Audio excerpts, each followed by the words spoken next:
फरवरी 2024 की ये बात है। दरअसल उत्तर प्रदेश पुलिस में तैनात एक महिला सिपाही नगर कोतवाली बाराबंकी में पहुंच जाती है और जाकर कहती है कि साहब, एक सिपाही ने उसके साथ कई साल तक बलात्कार किया है, उसका लगातार रेप करता रहा और जब उससे शादी की बात करती है तो वो शादी करने के लिए तैयार नहीं होता है। पुलिस वाले जब ये बात सुनते हैं, वो अपने ऑफिसरों को इस बात की सूचना देते हैं, साथ ही उस महिला सिपाही से कहते हैं कि अपनी जो भी दिक्कत, जो भी परेशानी है, जो भी शिकायत है, एक प्रार्थना पत्र पर लिख कर लेके आओ, उसके बाद सुन लेंगे। वो प्रार्थना पत्र पर लिखकर लेके आती है। उधर अधिकारियों से बातचीत की जाती है तो अधिकारी कहते हैं कि उस महिला सिपाही का अधिकार है, अगर वो बात कहती है उसके कहने पर आकर एफआईआर दर्ज करो, फिर मामला उसकी जांच होगी, जांच के बाद जो भी दोषी होगा उसके खिलाफ कार्रवाई जरूर होनी चाहिए। उच्च अधिकारी इस तरह का आदेश दे देते हैं। महिला सिपाही की तहरीर के आधार पर एफआईआर दर्ज कर ली जाती है। अब जैसे ही उस पुरुष सिपाही के ऊपर एफआईआर दर्ज होती है, उसकी हालत खराब हो जाती है, वो परेशान हो जाता है, सोचने पर मजबूर हो जाता है कि आखिरकार करूं तो क्या करूं। एक तरफ उसकी शादी की बात चल रही थी, उधर वो शादी भी टूट जाती है, दूसरी तरफ उसकी नौकरी पर बात बनाती है। ऐसी स्थिति में कुछ लोगों के पास जाता है और जाकर कहता है कि आखिरकार मैं करूं तो क्या करूं। तब उसे एक सलाह मशवरा देते हैं कि आपको कुछ ऐसा करना चाहिए। अब ये एक तरह से फिल्मी सीन था।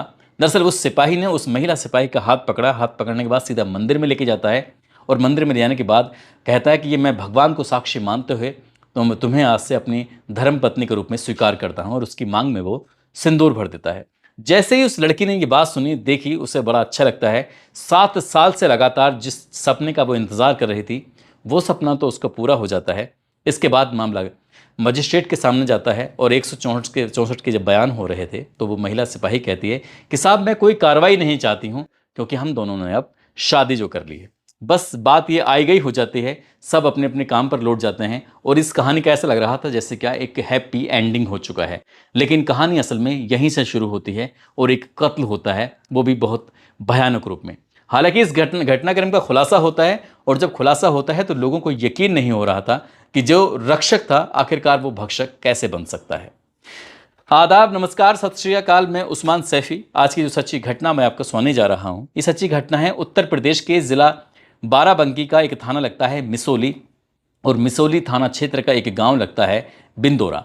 दरअसल लखनऊ बहराइच हाईवे के किनारे ये गांव है। इस गांव के पास में ही जो खेत हैं, खेत में एक लाश पड़ी हुई थी। जैसे ही किसान 30 जुलाई 2025 की सुबह सुबह अपने खेतों की तरफ जा रहा था, उसने जो अपनी आंखों से दृश्य देखा, देखकर वो देखते ही रह जाता है। दरअसल एक लाश पड़ी हुई है। लाश के जब वो करीब पहुंचता है तो जो कौवा होता है, वो कौवा उस लाश की आंखों को खा रहा था। वो बहुत नज़दीक पहुंचता है तो कीड़े थे जो चेहरे पर चल रहे थे। उसने देखा क्या कि महिला सिपाही है जो कि वर्दी में है। उसके आधे कपड़े तन पर थे और आधे कपड़े तन से उतरे हुए थे। नीचे का जो हिस्सा था वहाँ कपड़े नहीं थे। अब वो उससे एकदम करीब में जाता है। करीब में जाने के बाद उसको देखने की कोशिश कर रहा था, पहचानने की कोशिश कर रहा था।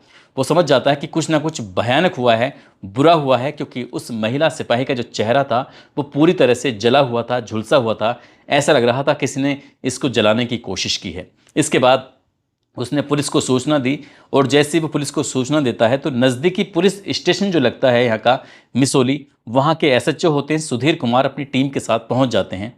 क्योंकि मामला पुलिस से जुड़ा हुआ था, उत्तर प्रदेश पुलिस की महिला सिपाही से जुड़ा हुआ था। बात एसपी तक पहुँचती है और एसपी के बाद उच्च अधिकारियों तक पहुँचती है। इसके बाद यहाँ पर आईजी साहब भी पहुँच जाते हैं, एसपी साहब भी पहुँच जाते हैं, भारी पुलिस बल पहुँच जाता है और मामले की जाँच पड़ताल में जुट जाता है कि आखिरकार जो वर्दी पहनी हुई है, क्या वो सचमुच वर्दी है या फिर किसी ने वैसे ही कपड़े पहनाकर इसे यहाँ रख दिया है। आखिरकार इस मामले की जांच पड़ताल की जाती है तो उस महिला के पास उसका मोबाइल भी पड़ा हुआ था। साथ ही जो उसके सीने पर जो नेम प्लेट लगी होती है, उस नेम प्लेट पर लिखा हुआ था विमलेश पाल।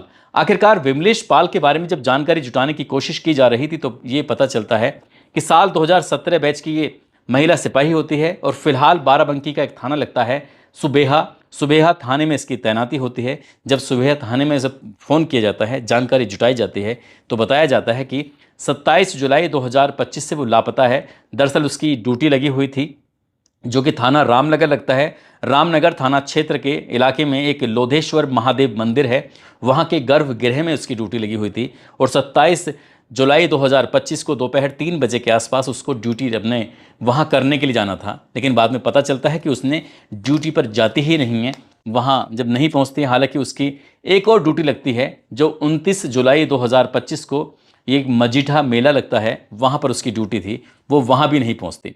हद तो तब हो जाती है जब पुलिस ने अपनी ही महिला सिपाही के बारे में कोई भी खोज खबर जानने की कोशिश नहीं की। और इससे भी बड़ी हद की बात यह थी कि उस महिला सिपाही के परिवार वालों ने भी ये जानने की कोशिश नहीं की कि आखिरकार विमलेश पाल कहाँ हैं कहाँ नहीं है। तभी पुलिस वालों ने उसके परिवार वालों को सूचना दी और जैसे ही परिवार वालों के पास सूचना पहुंचती है, जिला सुल्तानपुर, थाना जयसिंहपुर, गांव लगता है भमोट। भमोट गांव की रहने वाली एक महिला होती है जिसका नाम होता है अनारा देवी। अनारा देवी के पास सूचना पहुंचती है कि एक विमलेश पाल नाम की लड़की है, क्या उसे जानती हो? उसने कहा कि मेरी बेटी है 3रे नंबर की। दरअसल उस महिला को 4 बेटियां होती हैं। जो 2 बड़ी बेटियां हैं उनकी शादी हो चुकी है, तीसरी बेटी पुलिस में है और सबसे छोटी वाली जो बेटी है वो माँ के साथ ही रहती है। दरअसल उसके जो पति थे उनका नाम राम भरत पाल होता है। साल 2013 में उत्तर प्रदेश पुलिस में रहते हुए ही उनकी मौत हो जाती है और मौत होने के बाद इस बेटी को 3रे नंबर वाली जिसका नाम विमलेश पाल होता है उसकी मृतक आश्रित में नौकरी लग जाती है। परिवार वालों से पूछा जाता है कि तुम्हारी बेटी का किसी से दुश्मनी हो, किसी से कोई रंजिश हो, कोई बात हो या फिर किसी ने कुछ इसके साथ कुछ धमकी दी हो, तो ऐसी कोई जानकारी हो, ऐसी कोई बात हो तो बताने की कोशिश करें ताकि इस मामले की जांच पड़ताल की जा सके, क्योंकि उसकी हत्या जो कर दी गई है। परिवार वालों ने जैसे ही सूचना प्राप्त की उसके बाद परिवार वालों का रो रो कर बुरा हाल हो जाता है। परिवार वाले मौके पर पहुंचते हैं और मौके पर आने के बाद अब इस लड़की यानी कि पुलिस वाले की जो परिवार के लोग होते हैं वो एक कहानी बताते हैं। जैसे बताते हैं कि जैसे साल 2017 में इसकी उत्तर प्रदेश पुलिस में तैनाती हो जाती है, ज़िला मिलता है बाराबंकी और बाराबंकी के एक थाने में इसकी पोस्टिंग जब हो जाती है तो वहाँ पर एक इंद्रेश मौर्य नाम का एक पुलिस वाला होता है। दरअसल उससे दोस्ती हो जाती है और दोस्ती कब प्यार में बदल जाती है इनकी पता ही नहीं चलता।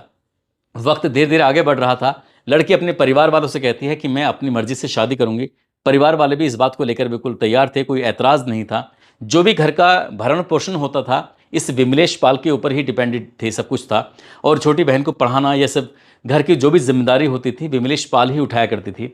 इस बीच में आगे वक्त बढ़ने लगता है और वक्त का आगे बढ़ते बढ़ते जब ये लड़की लगातार शादी के लिए बात करती थी तो शादी करने के लिए इंद्रेश पाल तैयार नहीं होता था। दरअसल इंद्रेश पाल की भी बाराबंकी के अलग अलग थानों में पोस्टिंग थी, जैसे रामनगर में, देवा में, फतेहपुर और मसोली, बदोसराय, इस तरह के थानों में उसकी पोस्टिंग होती है। और इस बीच में जब लगातार ऐसी मामला चल रहा था तो एक दिन खबर मिलती है विमलेश पाल को कि इसकी शादी यानी कि इंद्रेश की शादी कहीं दूसरी जगह तय हो चुकी है। जैसे ये पुख्ता जानकारी मिल जाती है तब उससे कहती है कि तुम प्यार तो मुझसे करते थे, रातें मेरे साथ बिताई, वक्त मेरे साथ बिताया और शादी तुम किसी और से कर रहे हो, ऐसा कैसे कर सकते हो?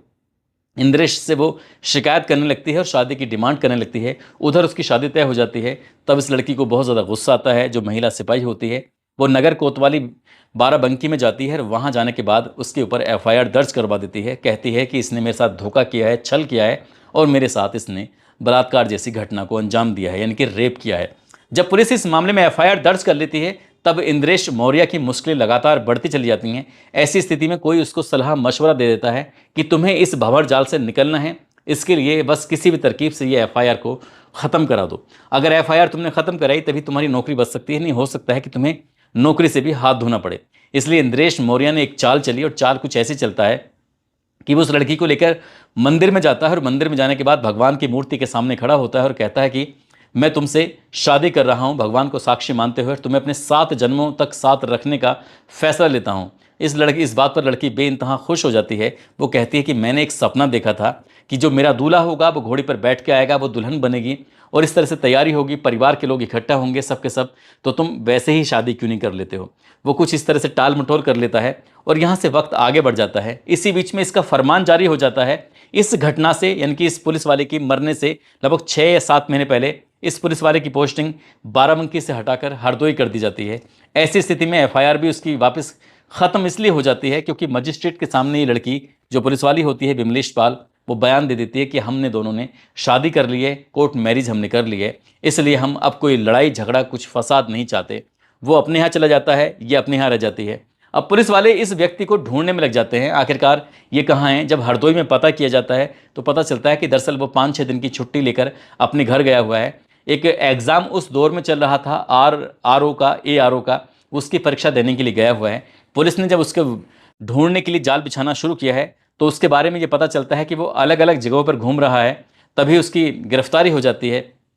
30 जुलाई 2025 को ही उसकी गिरफ्तारी हो जाती है और गिरफ्तारी होने के बाद आखिरकार पुलिस उसे पकड़ती है और पकड़ने के बाद उससे पूछती है कि आखिरकार तुमने इस लड़की का कत्ल क्यों किया है। हालांकि वो शुरुआत में पुलिस वाला था वो दाव पेच जानता था कि पुलिस वाले किस किस तरह के दाव और पेच चलाएगी, क्योंकि लगातार कई साल से वो भी नौकरी कर रहा था। हालांकि पुलिस के सामने उस सिपाही की कुछ ज़्यादा विसात चल नहीं पाती है, और जो पुलिस ने अपने तरीके से सख्ती से पूछताछ करना शुरू किया है तो इंद्रेश कुमार ने तोते की तरह बोलना शुरू कर दिया कि आखिरकार कहानी क्या थी। दरअसल वो छुट्टी लेता है 8 दिन की और 27 जुलाई को बाराबंकी जाता है, एग्जाम देता है। एग्जाम देने के बाद इसी बीच में अपनी जो पत्नी है, जिससे मंदिर में शादी की थी, जिससे कोर्ट में शादी की थी, नाम उसका बिमलेश पाल होता है, उससे बातचीत करता है तो पता चलता है कि वो ड्यूटी पर जा रही है।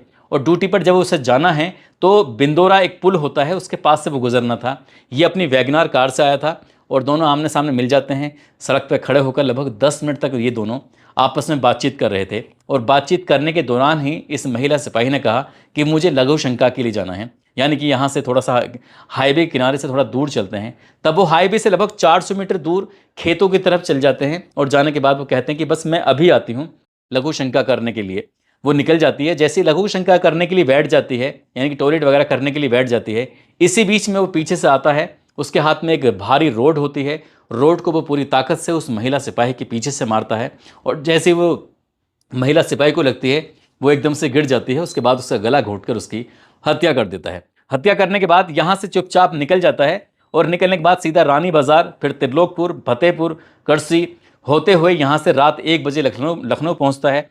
उसके बाद ये रात अपने मामा के पास थोड़ा बहुत वक्त बिताता है, और पूर्वांचल एक्सप्रेस से होते हुए सुल्तानपुर पहुँचता है। सुल्तानपुर से जौनपुर पहुँचता है, और जौनपुर में उसको ये 27 तारीख को इसने घटना को अंजाम दिया था। अब ये 30 जुलाई आ चुकी थी। तब इसे सूचना मिलती है कि इसकी पत्नी की दरअसल हत्या हो चुकी है। तब ये बाराबंकी में शामिल होने के लिए जैसे ही आता है तो पुलिस वाले इसे दबोच लेते हैं, और दबोचने के बाद इससे पूरी कहानी जानते हैं। जब कहानी जानते हैं तो पता चलता है कि इससे पूछा जाता है कि आखिरकार तुमने हत्या क्यों की, हत्या कैसे की, ये तो खैर बता दिया, लेकिन क्यों की। उसने कहा कि वो उसे अपनी पत्नी के रूप में स्वीकार नहीं कर रहा था। बार बार पत्नी का एक ही बात थी कि वो उसे पत्नी के रूप में स्वीकार करे। जैसे कि एक पत्नी अपने मायके से विदा होकर ससुराल पहुंचती है, उसके बाद एक रीति रिवाज के हिसाब से वो रहती है, उसको मान सम्मान पूरा मिलता है, वैसे ही वो उनके साथ रहना चाहती है। इसलिए वो बार बार एक ही रिक्वेस्ट करती थी, और इंद्रेश कुमार इस बात को बिल्कुल बर्दाश्त नहीं कर रहा था। दरअसल उसने शादी जो की थी वो एफआईआर के दबाव में, एफआईआर को ख़त्म करने के लिए की थी, ना कि उसने उसे सचमुच वो प्यार करता था। क्योंकि वो 2017 से उसके साथ ज़रूर था, लेकिन वो शायद उसकी ज़िंदगी से खिलवाड़ कर रहा था, उसके शरीर से खिलवाड़ कर रहा था। आखिरकार पुलिस ने उसे गिरफ्तार किया, और गिरफ्तार करने के बाद जेल भेज दिया। साथ ही इसकी बर्खास्तगी की तैयारी भी चल रही है। ऐसा बताया जाता है कि इसको बर्खास्त करने के लिए फाइल शासन को भेजी जाएगी, और इसको बर्खास्त भी किया जाएगा, और ये मामला फास्ट ट्रैक कोर्ट में चलाया जाएगा, ताकि आरोपी को कम से कम समय में बड़ी से बड़ी सज़ा मिल सके। परिवार के लोगों का रो रो कर बुरा हाल इसलिए भी था क्योंकि परिवार के जो भी भरण पोषण होता था, इस बिटिया पर ही पूरी डिपेंडेंसी थी, और अब ये लड़की इस दुनिया में है नहीं, कोई इनकम वगैरह होगी नहीं, तो परिवार का भरण पोषण कैसे होगा उस बूढ़ी माँ का और छोटी बहन का, सहज ही अंदाजा लगाया जा सकता है।